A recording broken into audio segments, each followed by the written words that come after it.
Ever write a SQL query so nested you forgot what it does? Common table expressions turn that spaghetti into readable code. Let's see how. A common table expression, or CTE, is a temporary named result set defined using the with keyword. Think of it like a disposable view that exists only for your current query.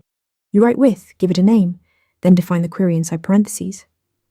Now you can reference that CTE by name in your main select, insert, update, or delete statement.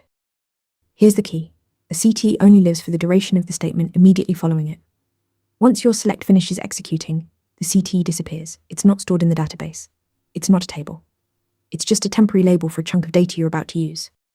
Why use CTEs? 2 big reasons. First, readability. Instead of nesting subqueries 3 levels deep, you break your logic into named blocks. Second, reuse. You can reference the same CTE multiple times in your main query without repeating the definition. Compare a nested nightmare to a clean CTE version, and the difference is night and day. One more thing, recursive CTEs. These let you traverse hierarchical data like org charts or file systems. The CTE references itself to build results step by step until a stopping condition is met. It's advanced, but incredibly powerful for tree-structured data. Bottom line, CTEs are temporary named result sets created with that make your SQL cleaner and more maintainable. Master them, and your queries will thank you. Want more SQL interview prep? Subscribe, and let's level up your skills. Want to nail questions like this in your next interview?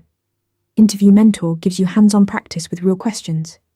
Every answer gets a grade with specific, personalized feedback. Track your progress across topics and difficulty levels.